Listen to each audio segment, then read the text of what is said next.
India is about to start a major free trade deal this October. That's when the Free Trade Agreement or FTA with the European Free Trade Association or EFTA officially kicks in. EFTA is made up of 4 countries: Iceland, Liechtenstein, Norway and Switzerland.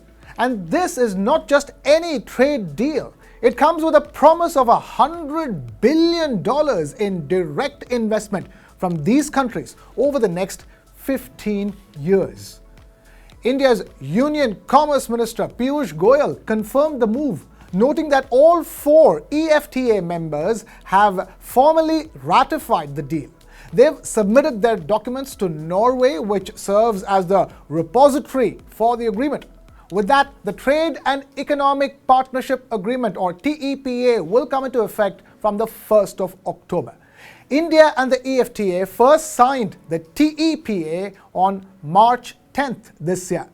The deal includes a binding commitment from the bloc to invest $100 billion in India over 15 years with the goal of creating roughly 1 million jobs. For context, the EFTA was set up in the year 1960 to promote free trade and economic cooperation among its members. The numbers are eye-catching. EFTA is offering tariff concessions on 92.2% of its tariff lines, which covers 99.6% of India's exports. That includes 100% of non-agricultural products and processed agricultural goods.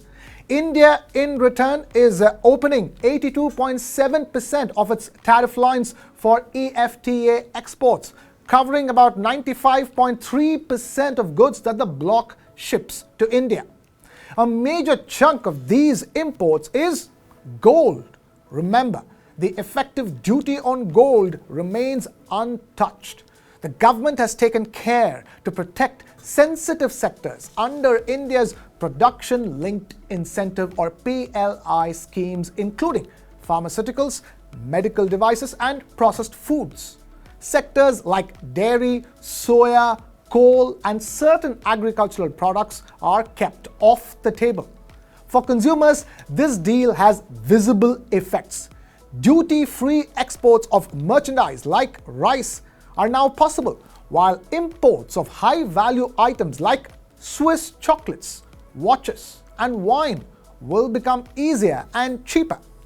TEPA also aims to boost India's services exports, covering areas from IT and business services to education, cultural and audio-visual services.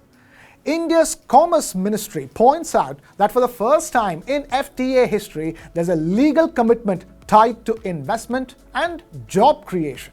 These commitments focus on foreign direct investment or FDI, not portfolio investment, and target growing sectors like digital trade, banking, transport, logistics, industrial machinery, biotechnology, pharmaceuticals, chemicals, food processing, and clean energy. For Indian shoppers, this means Swiss chocolates and luxury watches from brands like Rolex, Omega, and Cartier will get cheaper. The government is offering concessions on watches, chocolates, and wine, but not on wine costing under $5 to protect local producers. Meanwhile, both basmati and non-basmati rice from India will enjoy concessions in EFTA markets without any reciprocal obligations. The $100 billion FDI target is structured with $50 billion coming in the first 10 years and the remaining $50 billion over the next 5. India can withdraw tariff concessions if the EFTA fails to meet these commitments.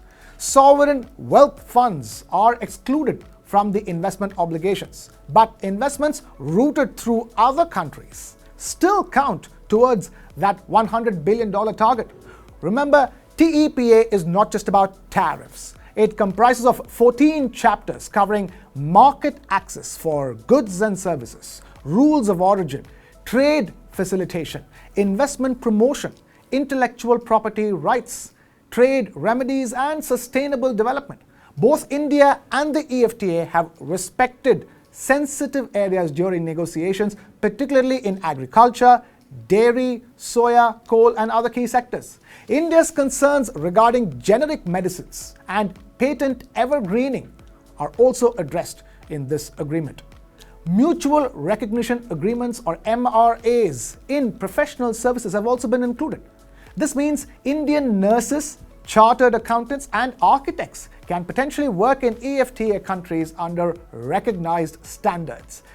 The India-EFTA trade talks have a long history. Negotiations began in January 2008 but stalled after the year 2013.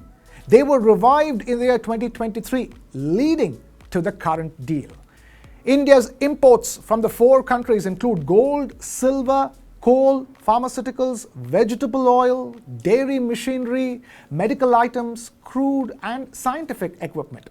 On the export side, India ships chemicals, iron and steel, gold, precious stones, yarns, sports goods, glassware, and bulk drugs as well.